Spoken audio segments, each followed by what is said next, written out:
thank you everybody for coming this afternoon. As I said, I'll do my best with this being online. It's a wee bit scary. It's nice to see some friendly faces. So hello, Jackie, good to see you. Hello, I think I've seen some of you as well before. What's going to happen? We've got around about an hour and a half. It certainly won't take longer than an hour and a half. And we will use that time to look at two of the instant messaging tools in particular. So we're going to do a bit of a show and tell on Slack, so how we at Scvo use Slack, and then also on Office Teams. Those seem to be the two biggest ones that people are using at the moment. I have a video that Jane Griffin made in the first weeks of lockdown from LGBT Youth Scotland. Jane made a really useful video on how they use Office Teams within LGBT Youth Scotland. What we'll find probably over the next hour is these tools are much of a muchness. So there's a lot of transferability and similarity in how they're set up, how you would use them, and what their purpose is for. So it doesn't necessarily matter which tool we're talking about. It's wider things like understanding what the purpose is that you want to use it for, having kind of clear etiquette around when you would use this against using email or the telephone, and then understanding kind of your staff team, your organizational makeup. So there's that kind of internal comms stuff side to it as well. I'm just going to change my camera view. Sorry, I got some new kit at the weekend and I'm still figuring it out just so you can, because you only see the tips of my fingers. So I'm kind of like, just so you can see a bit more.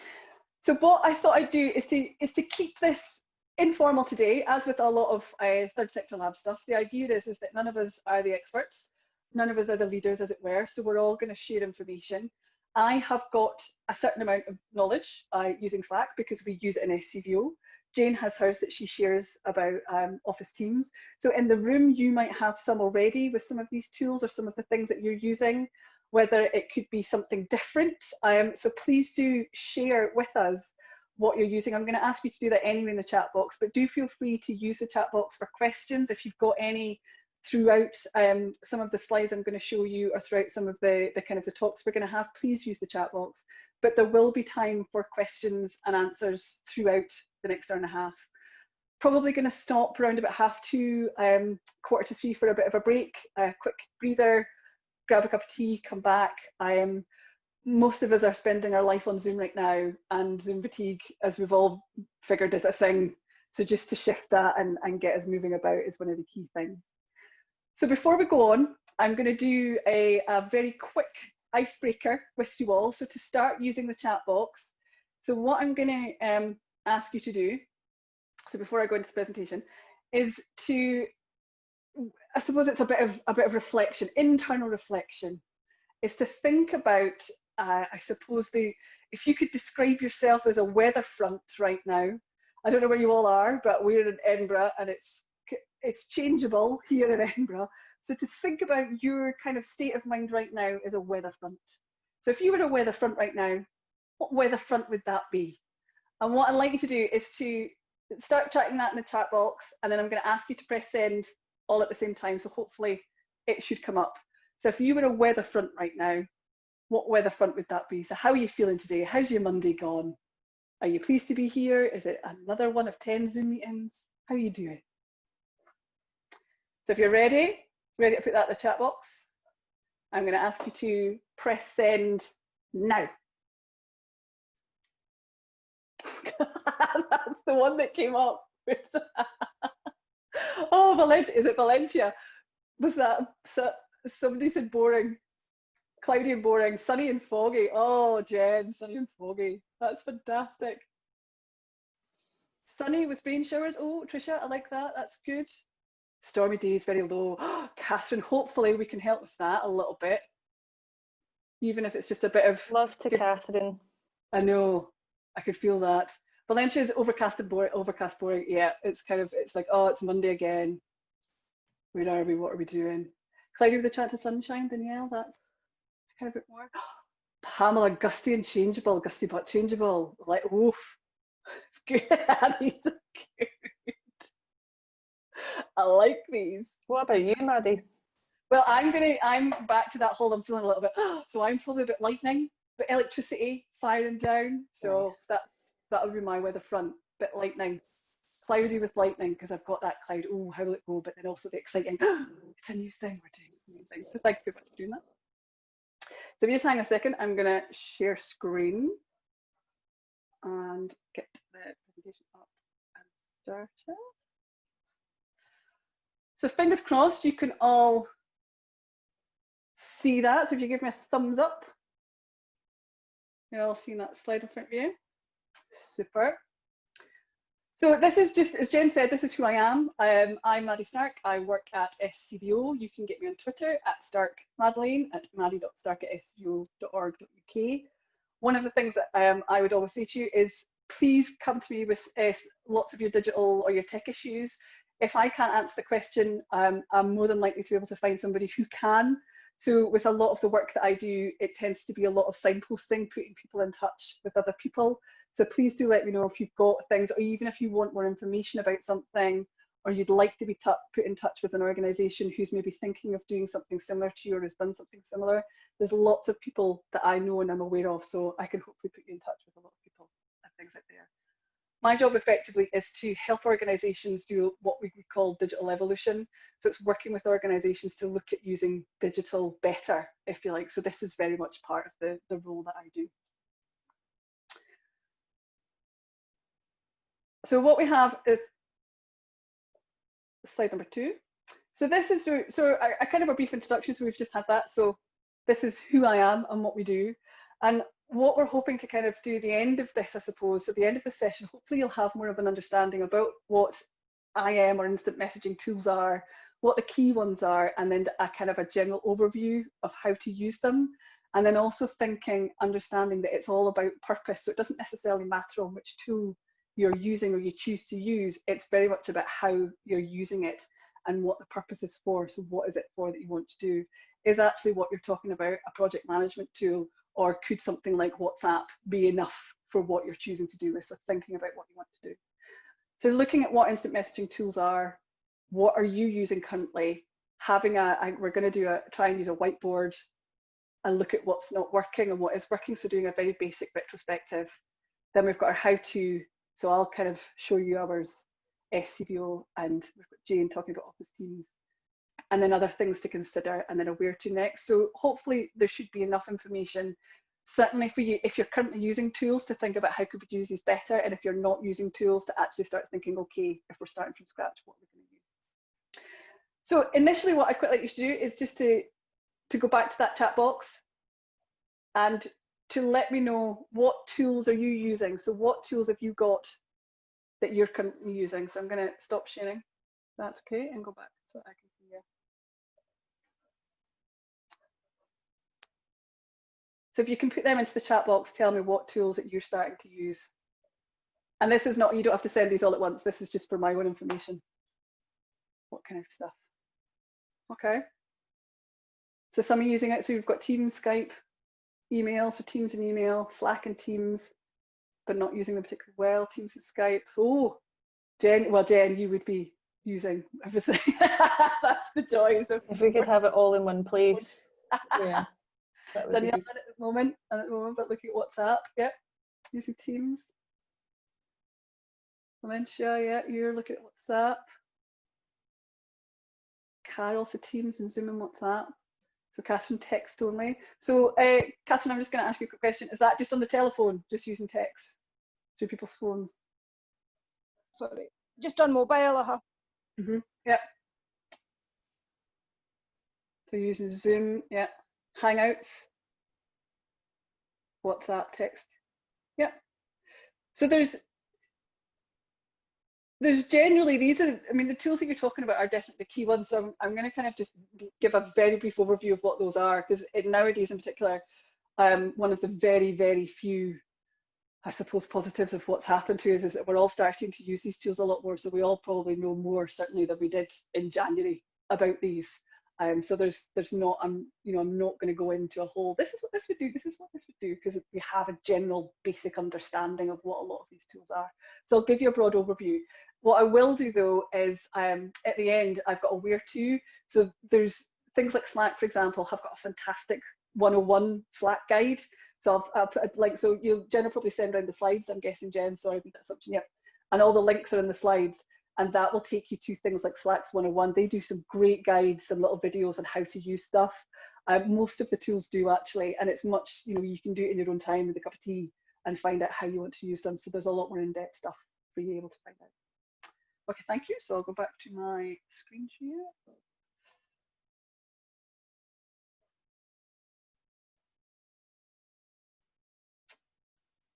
So thinking about instant messaging tools, in a nutshell, instant messaging tools basically are a set of communication technologies that are used for text-based communication. That would be the kind of the tech answer to it. So Catherine, you're saying you're using text or you're using mobile phones at the moment. It's kind of just a bigger version of that. So there's not using text between mobile phones. The next evolution of that would be instant messaging.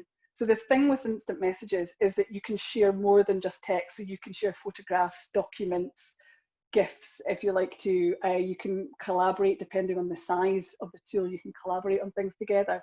But effectively, it is a communication between two or more people, and it's text-based, so it does involve typing. It can be anything from Snapchat.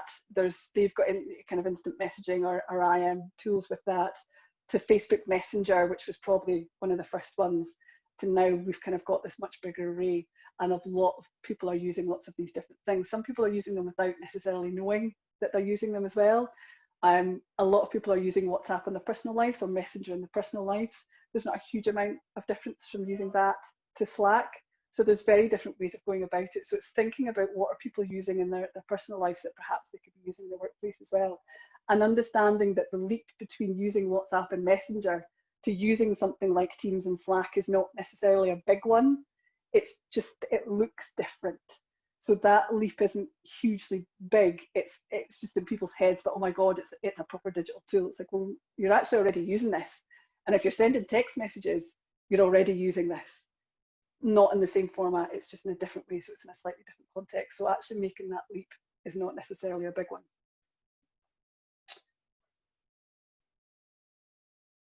Sorry, my slides are a wee bit slow. So that's what you're using.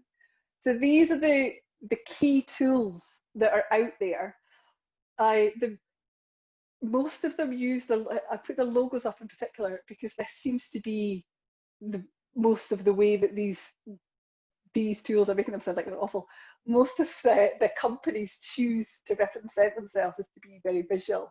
So starting from the left, we've got Slack, then we have WhatsApp, Office Teams, Google Docs, and the final one is Basecamp.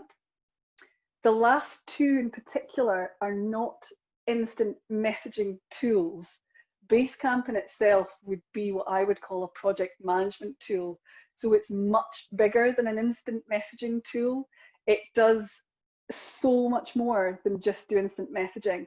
So it allows for real collaboration between lots of different organizations, different agencies, different people across all different sectors from all different places and different parts of the world, I suppose. It can have things like timelines in it. It can have project management documents. You can have Gantt charts in it. It's a massive project management tool. One of the things it has, though, is an instant messaging function. And some people use it for that. We, SCVO, we've got what's called an intermediaries network. They've been using Basecamp for about 3-4 years. Basecamp's been around for a long time. And that's been the way that people have used it. And it can be a bit clunky using an instant messaging, and that's because it's not for that. It's for project management. So using it for instant messaging, if you're not used to it, it kind of feels like, well, this is what I'm using it for. And it's effective because it's not really set up for that. I can't do anything for Third Sector Labs without mentioning Google Docs, because Ross is a massive fan. If any of you have met him, Ross McCulloch, we're the co-founders of Third Sector Lab of Google Doc. The idea with Google Docs is that it is very much like Microsoft Office 365. It's everything in one place. So you have your Google Drive, you've got your Google Documents that you can work with. You've got there's something that they use called Jamboard, which is like a whiteboard, an online whiteboard that you can use for collaboration working, as well as being able to message people. And I think it's called Business. It used to be Google Hangouts, but it's not been called that for a long time now. That's just showing my age. So they also have their video conferencing as well.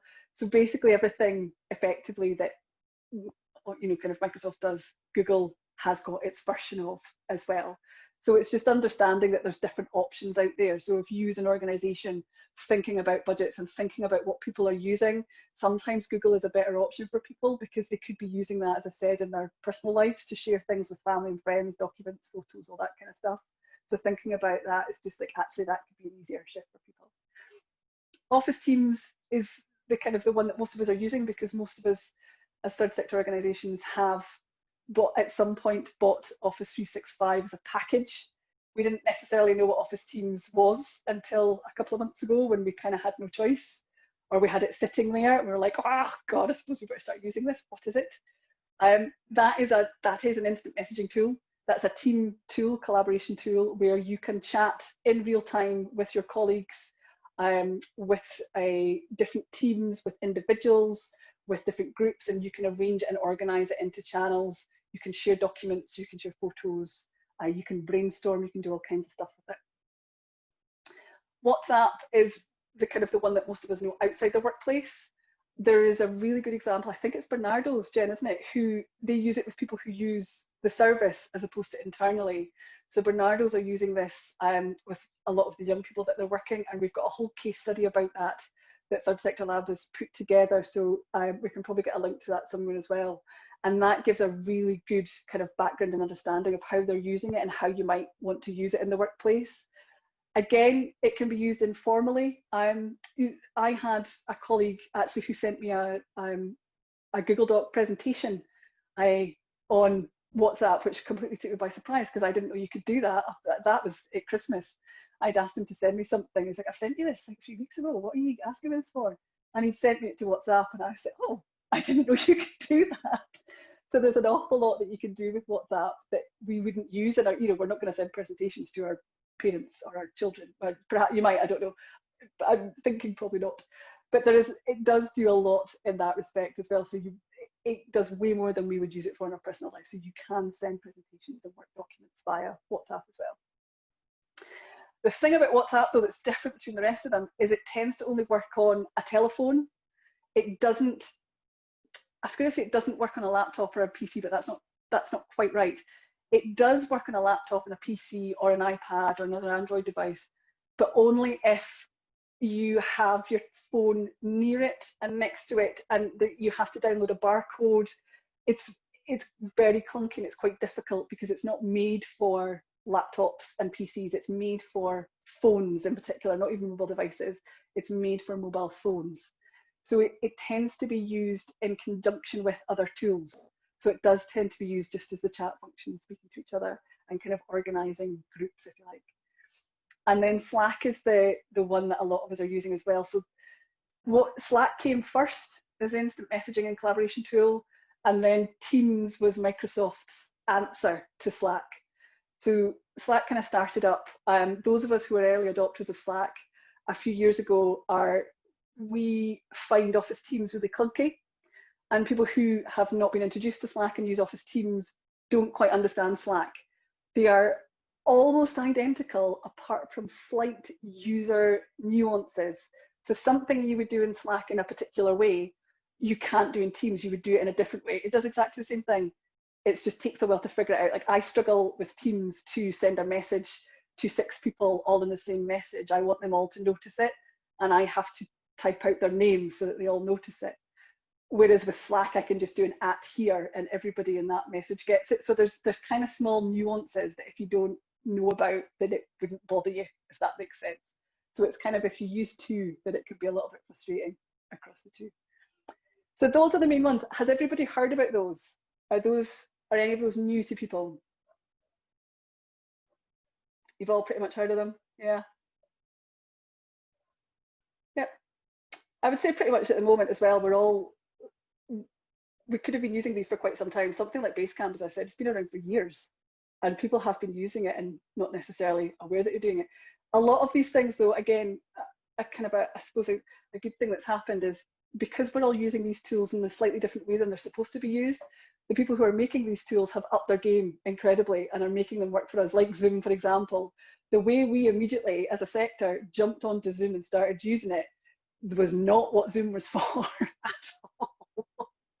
And they have reacted to that and put all of their encryption in, put all of their safety features in, done so much more to it and made it a much, much better product in response to, you know, people like us using it how it wasn't supposed to be used for. So they've kind of made the product far better. And that's also happened with Basecamp as well, would be one of the particular ones. I used Basecamp a couple of years ago. I was like, oh my God, this is dreadful. But now they have completely upped their game because the competition is so much bigger now that they are having to respond to people's needs and what people want. So it's kind of a good time for us to be able to try out these tools and also to go back to them and to say, this is not working. You need to have this function on it, or I want this tool to do that. And a lot of the developers are responding to our requests. So it's always worth kind of keeping that and bearing that in mind as well. So with all of these tools, why would we use them? What's the difference between this and email? One of the things about email is incredibly efficient in that everybody, I was going to say everybody, the majority of people from our grandparents to us with small children, people know what email is and they understand how it works. So a lot of people understand the basic principles of email. It's the evolution of posting the letter. You would go out, you would post the letter in the letterbox, you would then get a thank you card the next day, whatever it was. And email is the version of that. It's from the 1970s, I think, was when email first came about. So it's been around for a very, very long time. Since the 1970s, it hasn't changed much at all. It's still the same product.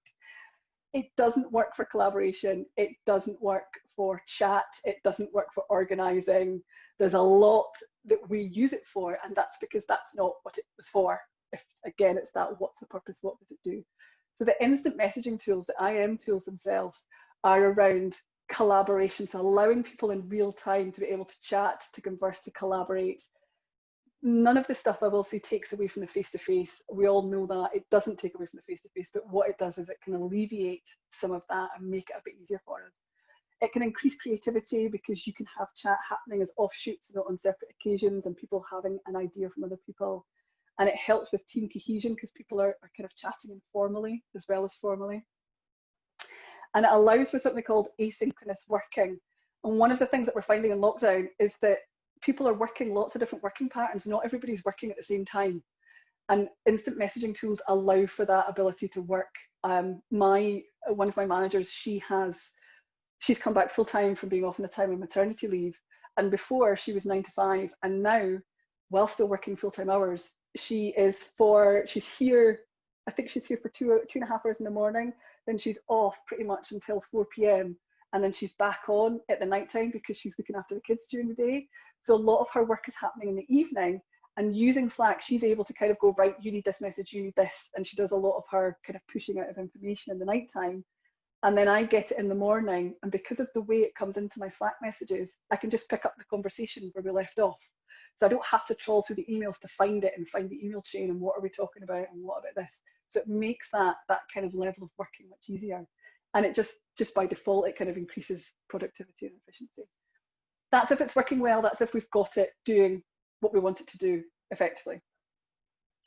So this is the kind of the bit that I was talking about. This is, you know, kind of right tool, wrong job. That's the thing to think about. Is, apologies for this, this is taken from one of my ex-work colleagues' slides that he used. It's good old clip art. I don't know if any of you remember clip art. It's a long time ago. It still works, I think. We've never found anything to be able to replace these pictures. And the idea is, you know, are you using the wrong tool for the job, or is it the right tool but the wrong job? You know, what's thinking about actually what are we doing it for? What's the purpose of what we're doing? So are we using the tool wrong? Is it what are we wanting to get out of this? Actually thinking about what is the purpose of what we're doing.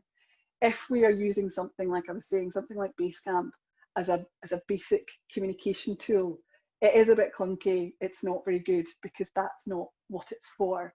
If we use WhatsApp as a big collaboration work tool where we're trying to share massive files and massive documents, that's not going to work because that's not what it's for. When we were all on Zoom when we were using it for one-to-ones, and some of us were using it for counselling as well, the privacy settings weren't there. It wasn't able to do that because that wasn't what it was for. So it's that thinking about actually what is the purpose and what do we want to do? Is it about informal communication? Is it chat? What do we want it to do? So just going into this next part, thinking about what we've got. So having put any of that in mind, I'm just going to stop sharing. And then if I can, does anybody have any questions or any thought at this point? Anything they'd like to say before we go into our first activity? No, you're okay, stormy weathers. Fair enough.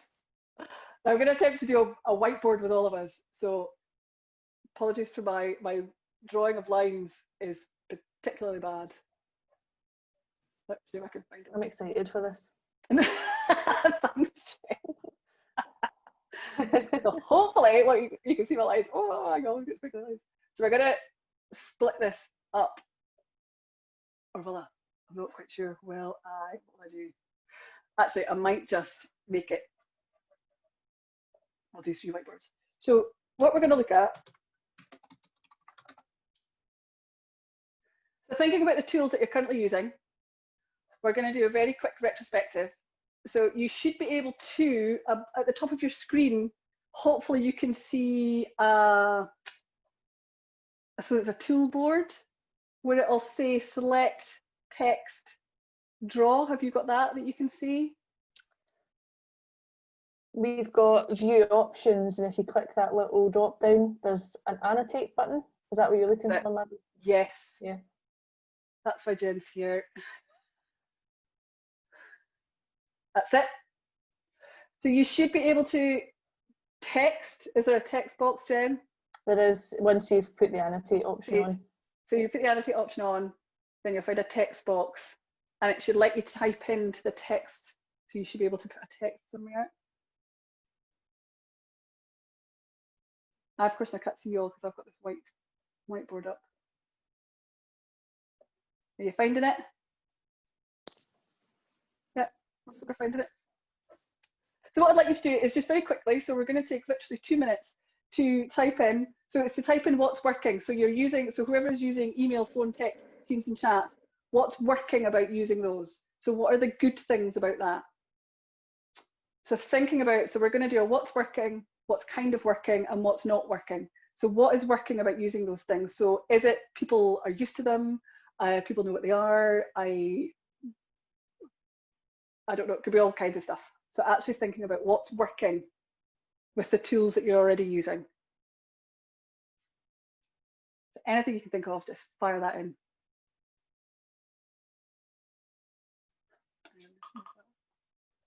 If anybody's having any issues with that little annotate thingy, even if you just pop it in the Zoom chat, and I'll pop it up on the screen. Thanks, Ben.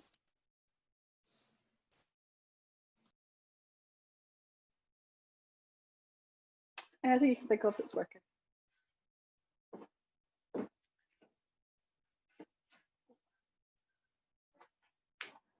I think I can move them about, so don't worry where they're going.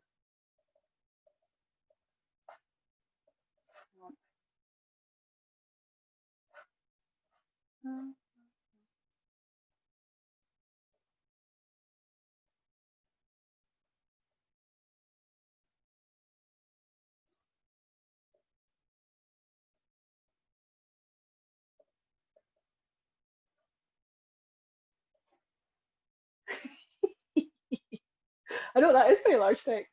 It's exciting. Okay.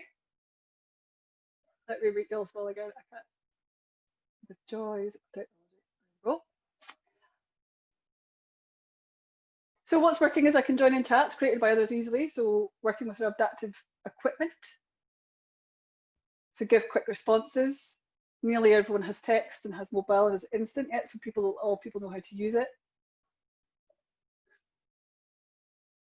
Emails are quick and we're all working similar hours. Yep. Teams, you can get a quicker response. Slack feels informal. Persuading clients to use video chat. They don't have email yet. So familiarity using it, yep. So there's a lot of things in there that are generally around the response that you get and the familiarity with the things that people are using. So that kind of makes sense, but understanding my word would be platforms, which platforms are people on and how are they using them. Okay, thank you. So I think I can save that whiteboard.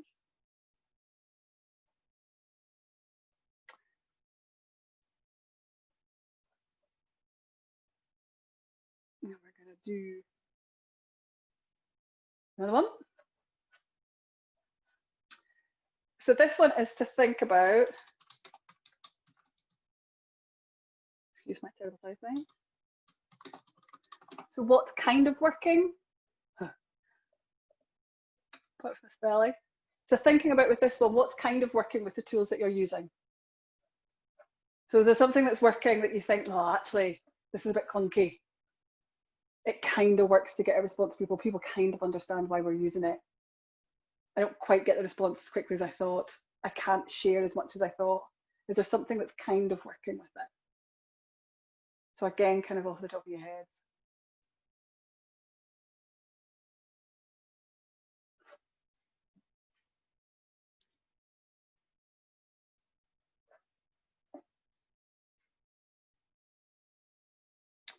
Yep, slow responses, people forget about it.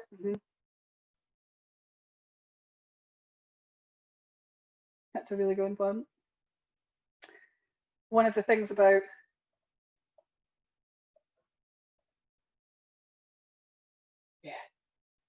particularly at the moment, I've got a real bugbear about Virgin broadband and trying to send large documents in email, but that's my own personal issue. We've now got Plusnet. They cut out during this session and I had a panic attack because I thought that it would have cancelled the meeting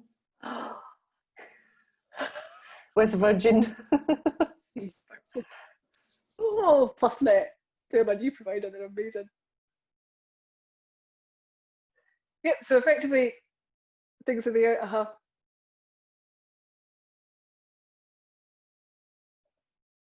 Jackie, is that yours? They're huge. I don't know. Flexible tech, who knows? Scared of trying some new things, yeah. Yeah. Yeah. So again, it's back to the thing as we said. So most people know how to use email. So they're more comfortable with it because they understand how to use it. And I think that when their communication can be sporadic when using other platforms, I think that's a really good one, because that's back to that thing about people forget that there's somewhere else that they're supposed to be doing this because they are so used to using email that it is a mindset shift where it doesn't matter which tool you choose to use. It's about getting people to understand that this is where we're doing this now. We're not doing this on email. We're doing this on Teams, on Slack, on WhatsApp, on whatever it is that we choose. This is where we're doing it. So it takes a certain amount of policing, which is not the right word. I'll send a link in the slides. SCVO, we've got what's called an etiquette that we use, which is slightly out of date now with the health situation we've all found ourselves in. And what it says is why we would use Slack, when we would send an email, when we would phone somebody, when we would send a text message. So it's only a couple of paragraphs, and it helps new team members in particular to understand when they would start posting things and where. And particularly if we're shifting people from email onto another platform and people are scared of it as well. I know Jackie chat, I know way you found out how to do something. Particularly if you've got staff and volunteers who are scared of trying something new, asking them to shift over all at once can be quite scary. So doing that, actually, do you know what? We're in the next 3 months, we're going to phase out using email for this, this, and this. In the next week, we're going to use Teams for this. And also not necessarily doing it as a whole. So asking small groups to test it first would always be a key way of getting over that. One of the things that we kind of talk about in our senior leader program that Ross talks about a lot is actually kind of having that idea of a champion. So having somebody who's keen to find out what this tool is, to then be able to say, do you know what, I've been using this for a week with 2 key members of staff, so it doesn't have to be a huge amount of people.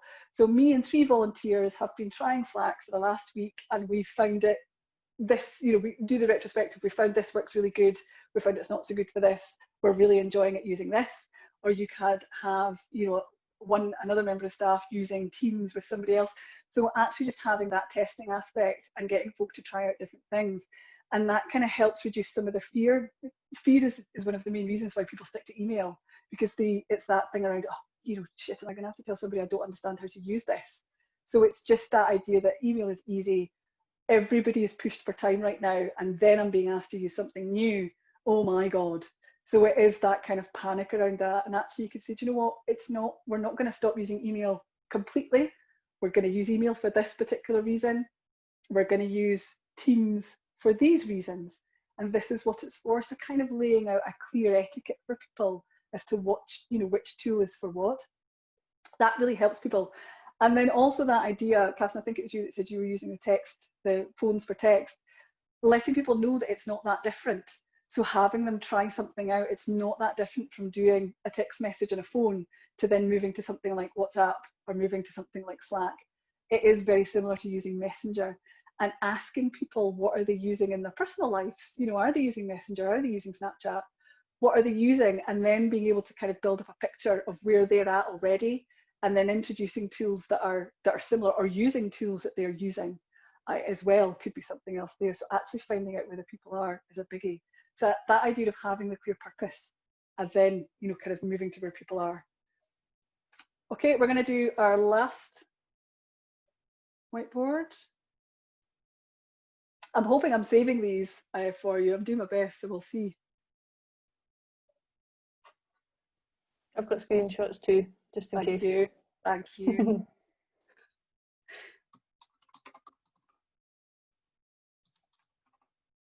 Oh, again, terrible spelling. And you're also seeing me with my mouth open catching flies, as my mum would say. That's again showing my age. So what's not working? So taking this time to think about what's your tools, what's not working with the tools that you're using. So we know what's working. So it is that ease of response, thinking about knowing where people are. Then we've got the what's kind of working. So sometimes people are using it, sometimes they're not. What's not working completely? What's just awful? You wish you'd never bothered. There's so many other things you could be doing. What is not working with this particular tool? What do you want it to do that it doesn't?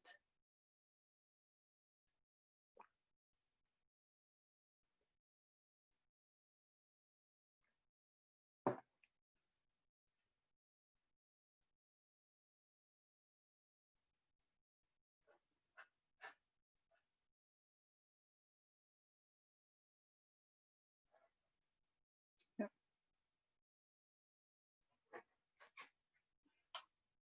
That's a real bugbear of mine. Too many internal emails. The reply all, that reply all. Why? Why are you replying all? I don't need to know that. What are you telling me that for? That's fine. That did. Yep.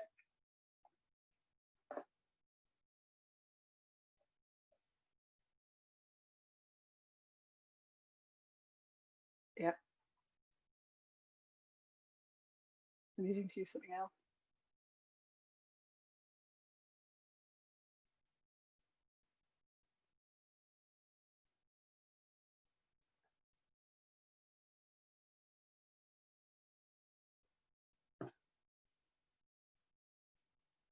Anything else? Mm-hmm.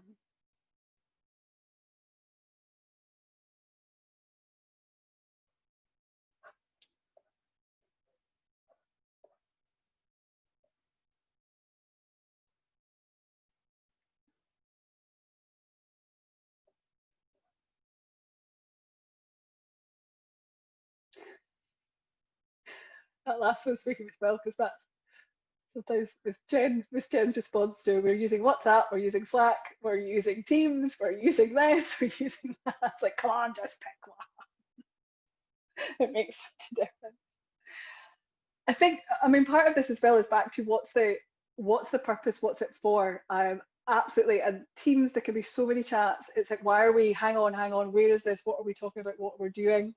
Back to that again, you know, if you're thinking about there's too many internal emails that you're getting and lots of them are chats and conversations, then that shifts to Teams, and then people are just chatting and having conversations on Teams. That's back to that idea about having a kind of a guide, or my words would be etiquette, around what it's for and how you would use it. So it is that, okay, if there are so many having a conversation or chat about this, does that then turn into an official team? Or on Slack, does that turn into a channel? And when does that, at which point does that happen? And having people who are kind of, again, back to that championing it, who are able to say, do you know what, we shouldn't be talking about this in here, or if we're talking about this on email, actually stop talking about this on email, please. Let's shift this into a team. Or if there's too many chats happening in team, to say, okay, well, stop everybody. I am losing track here. We need to kind of go in and do a clear out. We've just recently done that with our Slack. It's gone in and archived a lot of channels. We had we had 2 40ths, a 50th, and several babies born over the last, and we had lockdown, all in the last kind of 3 months. So we had all of these different Slack channels for cars. So none of it was work related at all. It was all very informal. And then all of a sudden it's like, okay, people started to talk to each other in those Slack channels to say, oh, did Alison really enjoy her birthday? Oh, wasn't it amazing? It's like, hang on. What are we talking to each other about this in here for? This should be moved somewhere else. So actually being quite strict around how you use it and what you do, and having people say, no, stop it, move it onto here, change it, that's not for this. We did a few years ago quite a lot of work with the tech company Skyscanner, who are a tech company that happen to be in travel, as they would describe themselves. And one of the things they used to do was, there's a little policeman's helmet, and when they saw something that shouldn't have been in the right place on Slack, they would put the policeman's helmet up. In our one, we've got a Darth Vader, and you'll see a Darth Vader person that comes up, because you're like, oh, police, we're not very good with authority, let's have Darth Vader, he's much better. And that's what, you'll see a Darth Vader going, stop, not here, it needs to go somewhere else. So again, it's having that kind of informal method. So, so the idea is not to offend folk and say, right, people shut up. It's actually saying, come on, folks, let's do it. So you need to have that level of kind of informal, just checking in on it, structure there. And people won't shift automatically. So that idea about people kind of not willing to test stuff out, it's back to that fear. What's the reasons behind not wanting to test it out? Are they fearful of it? Is it because they simply don't know? Are they expected to be using this all the time? So kind of going back to the reasons behind it, I would say. We're going to take a quick break now, so I'm going to stop sharing. Let me see if I've hopefully saved that as well. Any kind of comments or thoughts on that before we move in, before we take a kind of a breather, that you'll grab a cup of tea?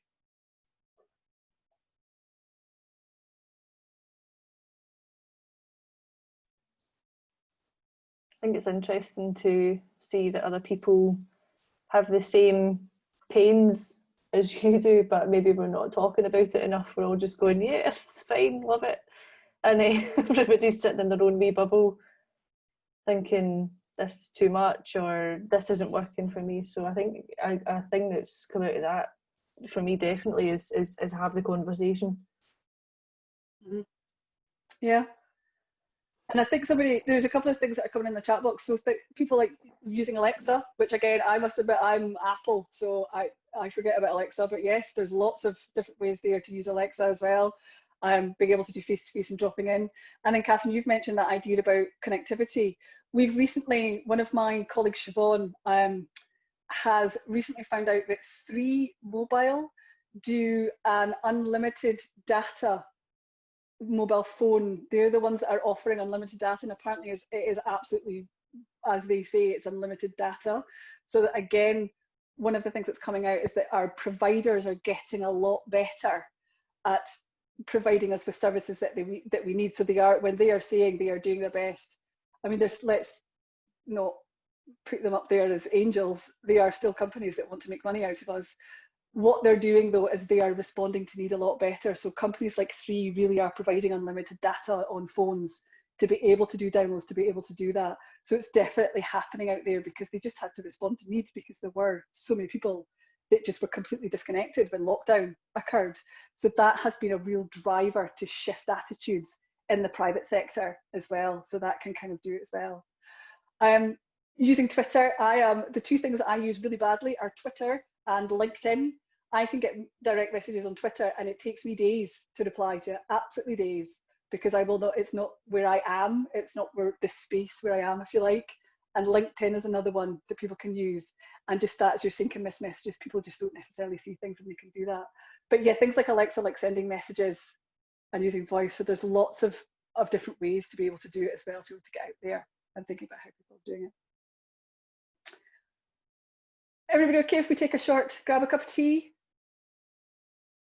What's the time now? So we're at 10 to, so you back 10 minutes, we're back at 3, is that okay? Just to kind of do our last two, go through our last two bits. Thank you very much. Quite happy to, I'll still be hanging around. I'm going to stop my video because I'm going to pop, get a cup of tea, but I'll come back, so I'll still be here. See you soon.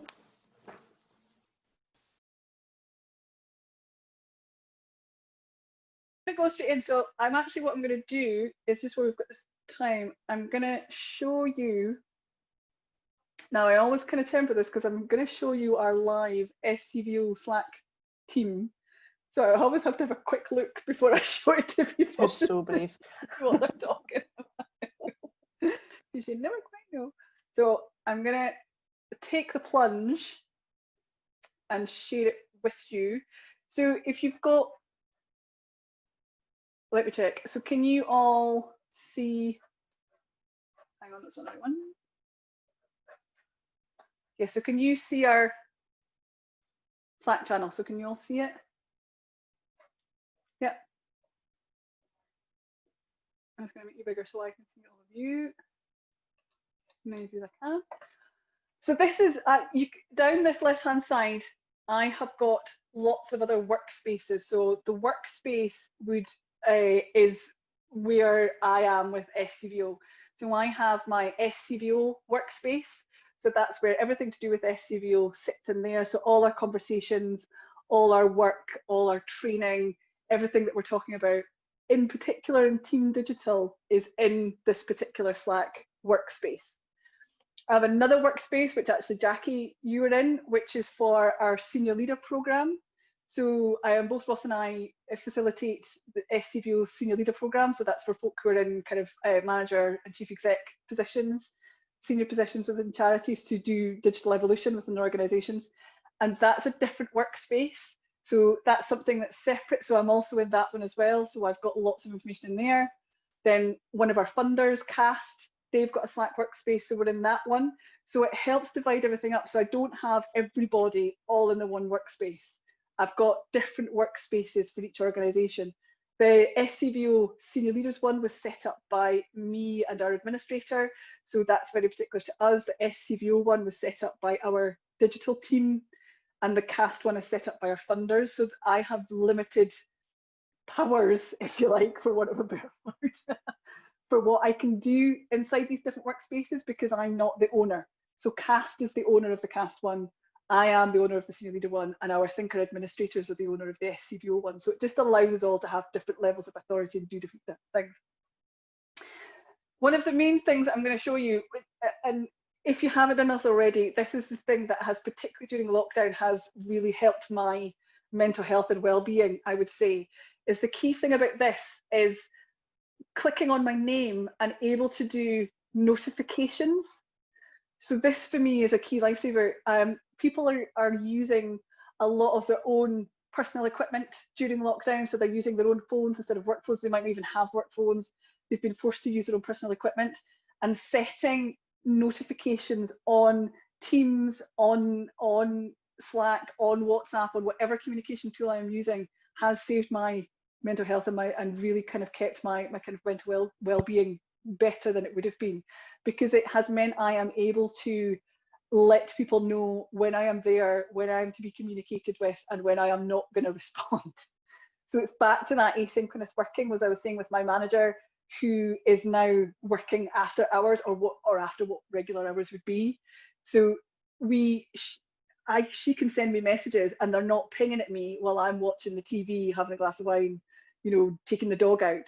So I can be completely blissfully unaware until I choose to log in on the morning, and then it will let me know that they're there.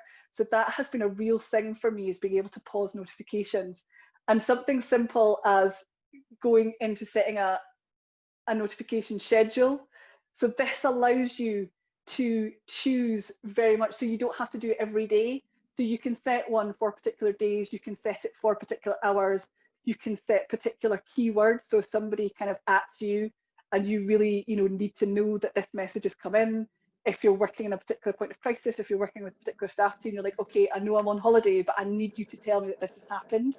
Then you can have a keyword, and that will then Slack will notify you that that keyword has been said. And you can do a lot of this in Office Teams as well, and it really does help. And similarly with WhatsApp, you can mute a lot of WhatsApp channels, you can pause a lot of WhatsApp channels, you can come out of them, you can leave them if you don't want to be in them as well.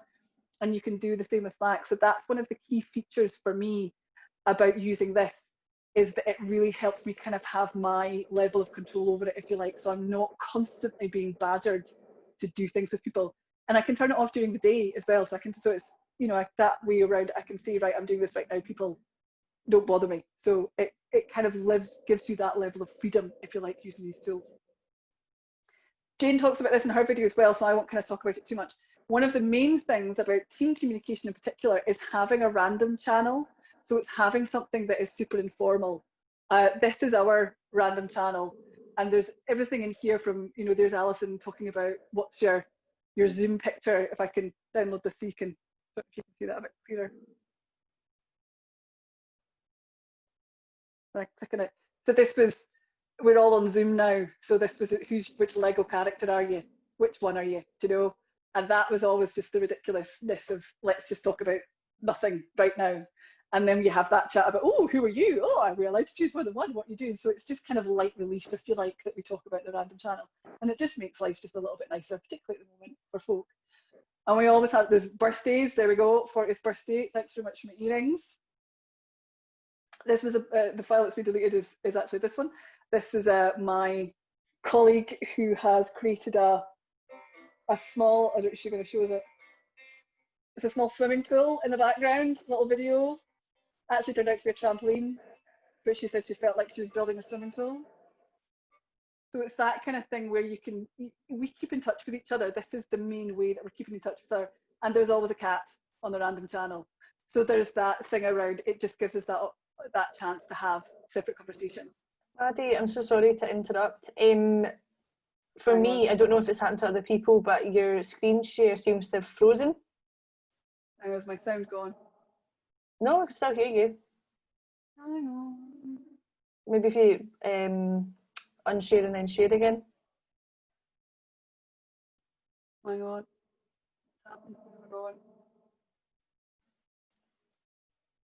Totally disappeared. I just lost myself. You're still here, don't worry.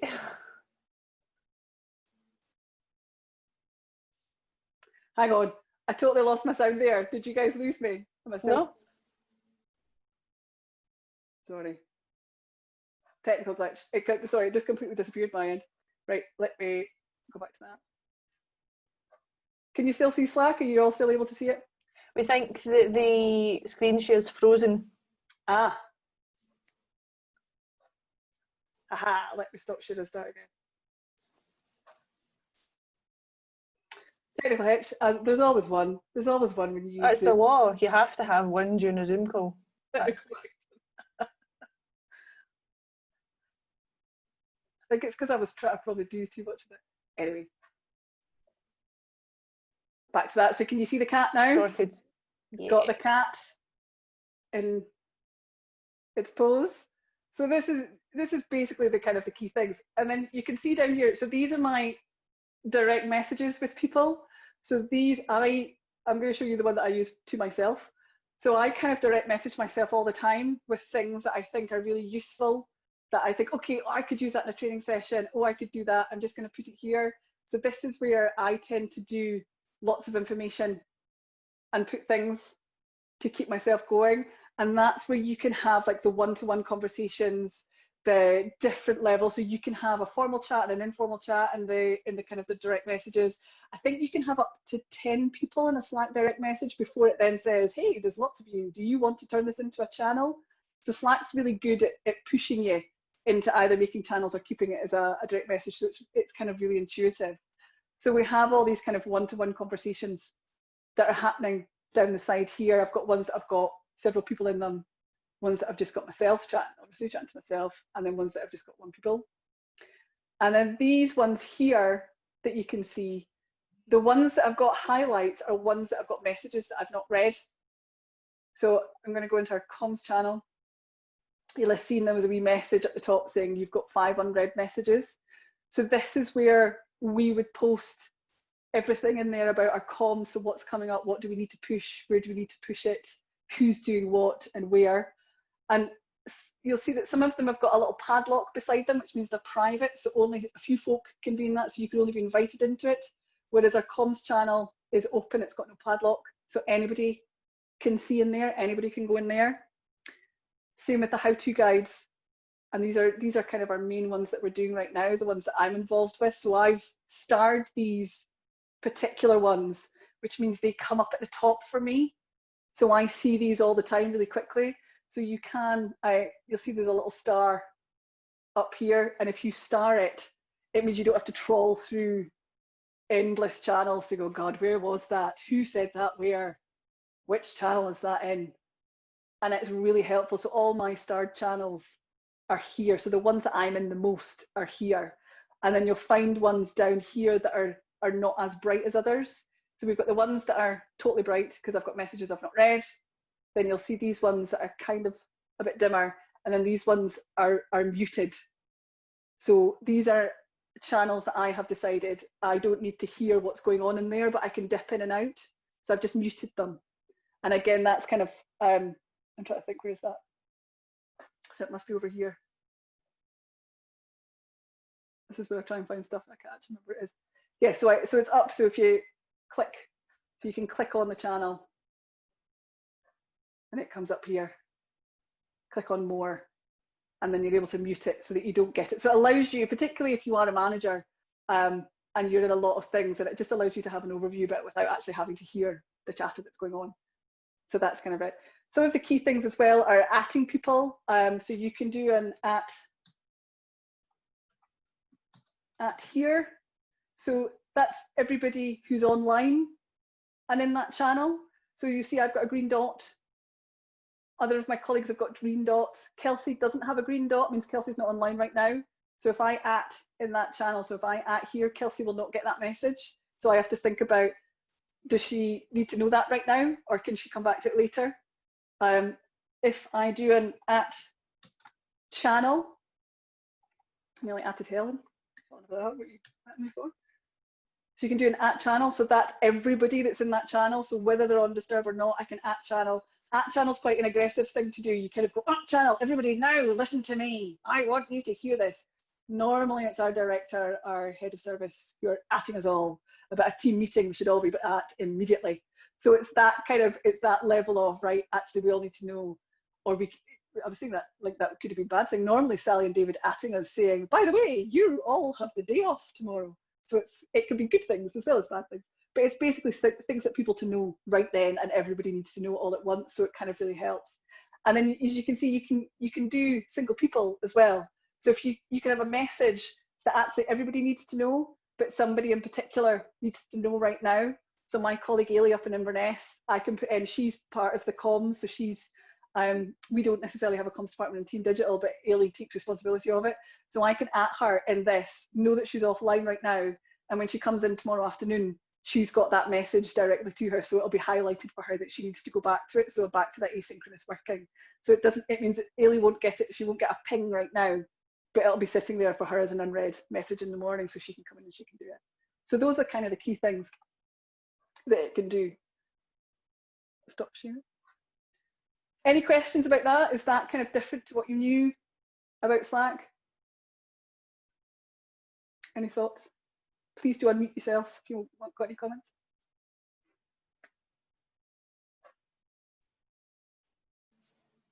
No, you're all okay?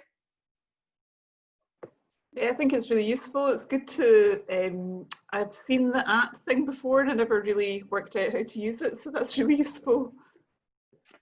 Yep.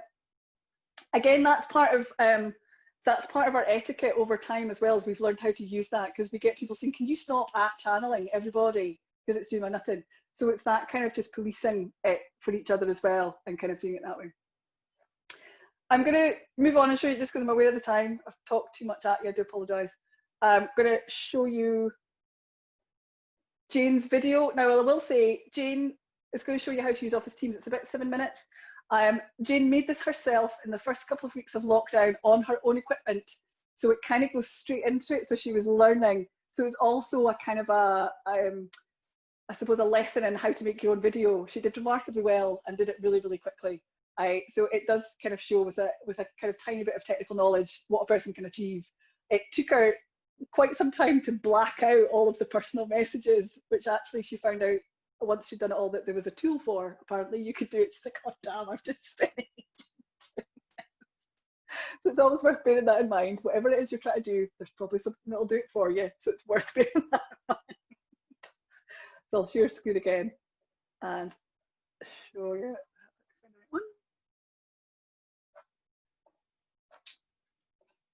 It goes into it quite quickly. So I'll press, make it full screen.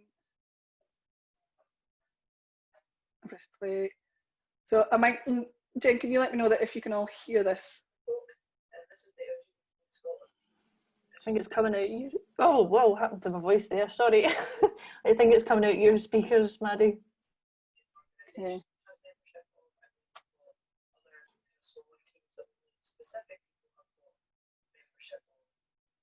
So where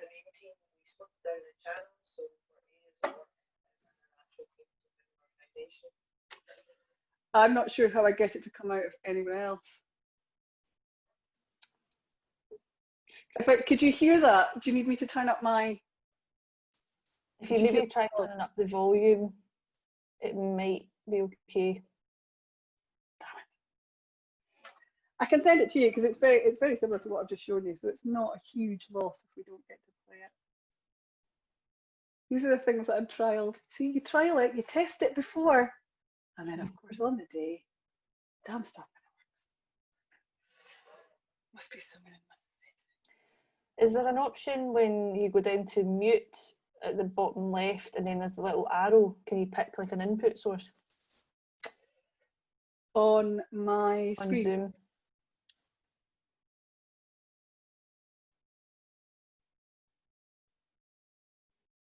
Okay, so I could do same as system, would that work? Try that.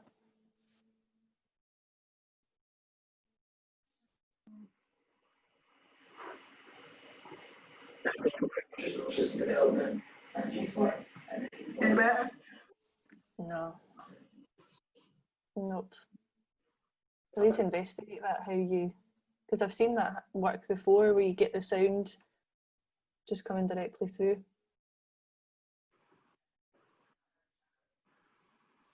No louder? Nope. Nope, sorry. That's all right. Ah, see, the joys of using Jack. You will get the video, we'll send it round with the stuff. Apologies for that. As I said, I had trialled that with a friend yesterday. And we could hear it, so obviously I've done something between now and yesterday to my Zoom settings. Technology is a wonderful thing when it works, isn't it? Oh, the joys. I do apologise for that. Eventually you will get that. So I would say sit down with a cup of tea and watch it, because I think it's about 7-8 minutes long. And it really just does what I've kind of shown you, but it's all about Office Teams. And it's the way that they have set it up. One of the things that Jane does talk about, if you get the chance to speak to her about it, is that they use Slack with their volunteers. So that's something that they use with their volunteers. Within the teams that they use, they are all about Office 365. They use Office 365 really well at LGBT Youth Scotland, and they use Office Teams. You know, there was the advert during lockdown in particular around the Metropolitan Police. We use Office Teams for everything. Metropolitan Police are saviours of Office 365. That's how Jane uses it. She uses it for team meetings, staff meetings of 20, 30 people. She uses it for one-to-ones, for supervision. Because it's got the mobile app as well, which Slack has, so people can use it when the signal's not particularly good. They can use a 4G. It doesn't necessarily use a lot of data. Slack is very similar for that as well. So with a lot of the work that she's doing with staff, a lot of staff can be really remote. Dumfries is one of the places where she's got members of staff, and it's a bit of a black hole as well. So that kind of really helps her keep in contact with people.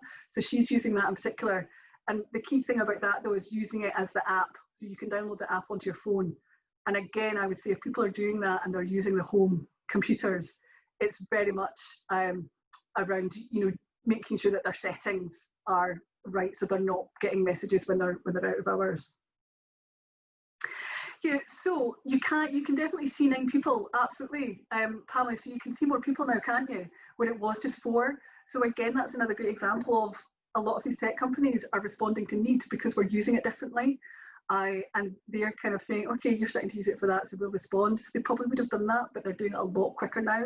And that's about us as customers pushing them to say, you need to up your game because we want to use this, but it doesn't do what we want it to do. Scott Hollinshead, who used to work for Street Soccer Scotland, I think he now works for Salesforce. He is always kind of evangelical around taking a technical tool and a digital tool and using it for something it's not made for, and then going back to them saying, I've been using it to do this for the last 6 months or the last month. This is what I'm finding. Make it do this, and then he'll then get a year's use of it for free because he's testing it for them. And he is always a big advocate for that, is saying if you're using a tool but it doesn't quite do what you want it to do, get in contact with the developers and say to them, we'd like it to do this, please do it. And he is, if you ever meet Scott Hollinshead or know who he is, he's a Yorkshireman through and through, as he says, and he doesn't pay for anything if he has to. If he gets it for free, well, if somebody says there's a price attached, he goes, no, I'll figure it out, thanks very much. So that's kind of worth bearing in mind as well with a lot of these things, is about taking it back. So apologies for that, but you'll get sent that, and as I said, cup of tea with that, and you can kind of go. So Natasha, did you want to come in? Go for it. We've got members of staff. I myself use voice recognition software, and we've got a member of staff that uses Zoom Text, who has a visual impairment. I've tried using Slack, but I haven't tried it with my Dragon yet. So I know that Microsoft Teams doesn't work with Dragon. So I mean, these are the issues that come up when we've got 9 staff, and we've got a variety of issues, and that's our biggest issue, is actually trying to accommodate everybody. I think the visual impairment is probably going to be quite a challenge, actually, moving someone off they get so used to the screens and how the layout is and everything, and try to move someone across to something that is completely alien to them takes a lot of time. So we are very much Google based, but we are planning to go across to the dark side and become Microsoft Teams. So. I would say, Tricia, absolutely. And we're just things that we're doing ourselves. There was a function on PowerPoint that I hadn't noticed, that I was saying to Jen earlier, that it's now got subtitles, which I don't think it had a while ago. So they're adding new things, and definitely go back to Microsoft. And we're a charity, we're thinking of moving to you, but we don't know if it's going to integrate with this. What are you going to do about it?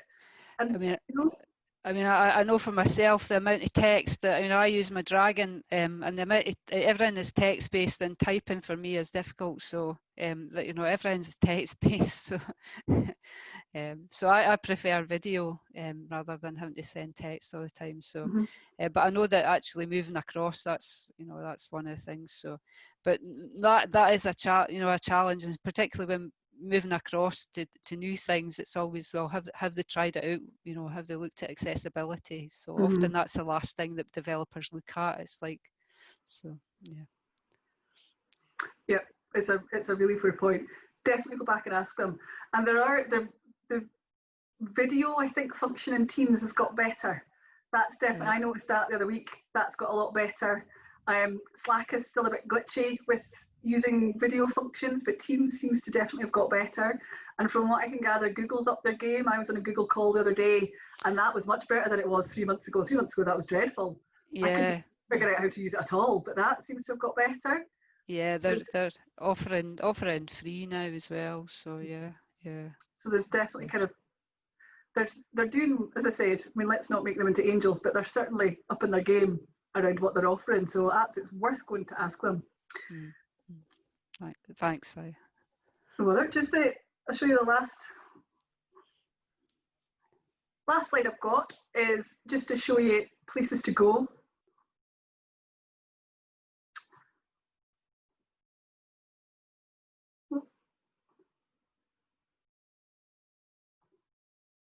Hang on. Apologies for that again. My tech skills of using PowerPoint. So these are the basic places to go. So each one of these are links to all the things we've been talking about. You can see like the subtitles are on. Look at that. We were trying to use these earlier. They didn't work particularly well, so I'll keep them on and see if they do work out of excitement. So we've started to produce how-to guides in response to people asking us what works, what doesn't work, how do we use this, how do we use that. Before, we wouldn't have done particular how-to guides because everybody was using things differently, whereas we're finding there's a lot more consistency to how people want to use things and what they're doing. You can see the subtitle function on this is quite interesting, I think, with some of the words it's coming up with. So could be my accent, or could be they still need to work on it a little bit, perhaps, Microsoft. As I said, Slack's got its 101 guides. These are really good. These are really excellent. And their customer services is very, very good. They get in touch with you. They genuinely want to help. They're there to do things. And they have got little videos, blogs, all kinds of stuff that they're able to do and show you all the different functions. And there is so much to Slack, as is with Office Teams, that it really helps to have something like that and to go back to it every now and then because they're always adding features. Office 365, they've got a lot of stuff as well, but the best thing is Jane's video because it's by somebody who uses it all the time, and it is really, really good, so I cannot recommend that enough. What Office 365 does have, though, is it's got more kind of intricacies around use this function for this, use that function for that, so it can kind of give you a lot more information. Basecamp have totally upped their game. They've got this much bigger project management, remote working, this is how you do it, so they've kind of jumped on a theme of remote working and really found a kind of a gap in the market for themselves.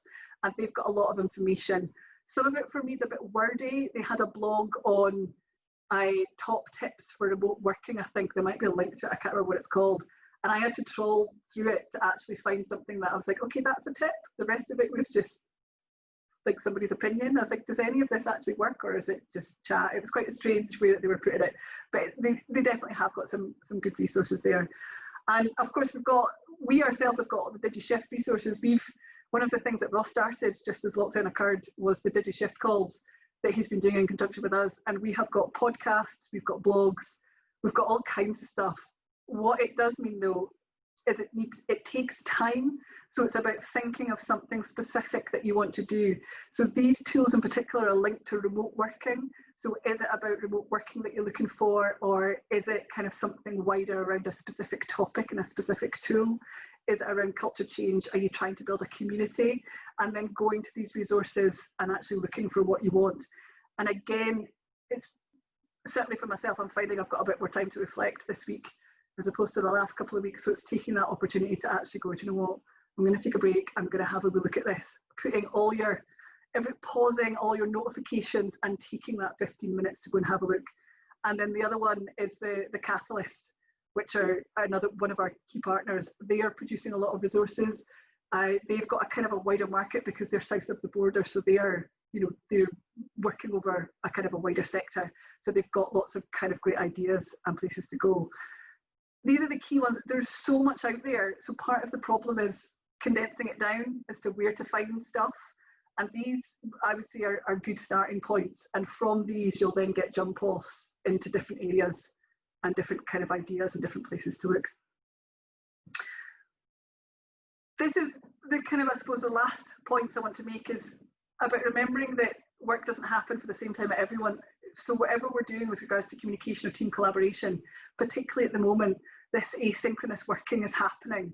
So understanding how people are working, what's the purpose, what do we want to do, and thinking about where we're putting something. So if we want to shift people from email onto Teams, onto Slack, and then once we're in Slack and then in Teams, there needs to be some kind of guidance and rules around it. It doesn't have to be long.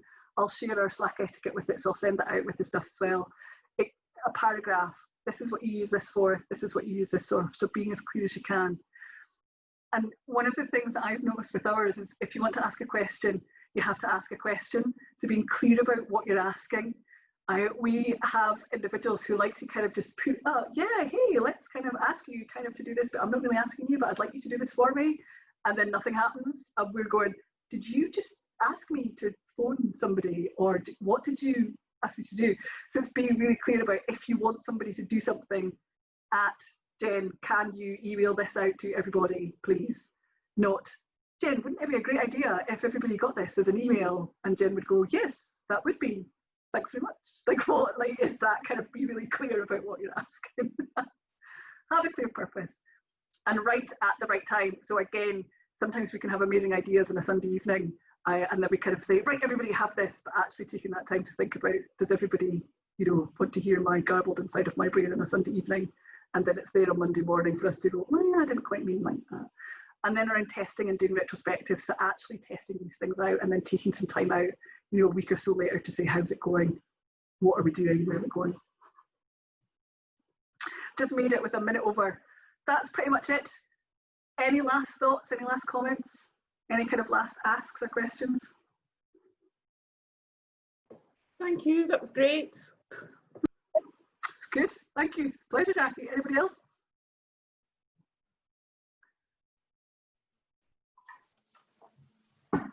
No. I think I can unmute. Kyle, have you got something? Yeah, I can unmute. She's typing. No, you're typing, Kyle, you're typing. I think I can unmute you, it's fine. Yeah. I think for me, the thing that I struggle with and find quite hard with all the overload of notifications, and I guess at the start that's why I said foggy in my weather report. Is that what you call it? A weather report.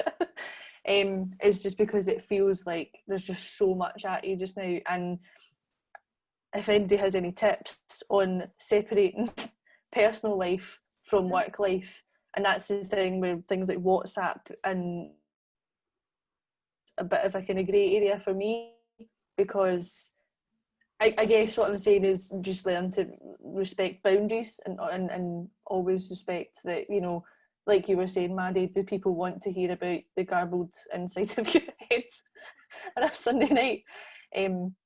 Yeah, that's I guess being more connected than ever is great, but switching off is becoming harder. Yeah, I think, just from a personal point of view. So yeah, any tips? yeah. It's a really key point, Jen. For me, that's definitely about setting our preferences and being really strict around. I will be online at this time. I won't be online, and then not, particularly if it's on our personal stuff, not going, oh, do you know what? I'll just log on. I'll just have a quick look. We're either online or we're not, particularly at the moment, and that, because that then helps other people with their boundaries. And I know, as I'm sure, Jen, you've been working with Ross a lot longer than I have. Ross loves to have a WhatsApp randomly during the evening. Oh, wouldn't this be a good idea? And I kind of have now got into the habit, I don't respond to him anymore until, well, not completely, I don't just completely ignore him, obviously, but until the next day when I think, no, I'm having my dinner right now, or I'm out with the dog, I'm not going to respond to that. And it's, yeah, sorry, go for it. And I guess that kind of raises the question of whose responsibility is it to shut that down, and you know, is it something that we all take ourselves and just communicate effectively what your working hours are going to be. And it was about having that conversation beforehand as well. The other thing I was going to say in terms of using instant messaging options rather than emails is anybody else fed up with the "Hi Maddie, hope you are well, just getting in touch to do. Kind regards, Jen." Like, it's just this format that just seems like such a waste of time, but I still do it all the time. Like, one line emails just feel so rude to me sometimes. And I guess, yeah, the introduction of instant messaging will be a hell of a time saver without all that politeness that surrounds what you're actually trying to say to somebody in an email. I would agree, Jen. I think that's my word over here in Edinburgh would be without that spraff, without that kind of small talk, without the chit chat, which are instant messages. The guff. Yes, without the guff. You can just go straight into it. Hello, can you do this? Thanks very much. Thumbs up. And the use of emojis is really good for that. Really good for kind of, yep, thumbs up emojis, done, or nope, that was awful, thumbs down. And it takes away from that kind of, oh, well, I'm not really sure, whatever. And it, you know, takes away from that chat. And I definitely think, Jen, back to that point around, you know, you were saying whose responsibility is it? It's also that thing around, that's part of the etiquette, is managers not expecting responses to be able to respect that actually people are, this is when I'm working, this is when I've told you I'm working, and you're sending me messages out of hours.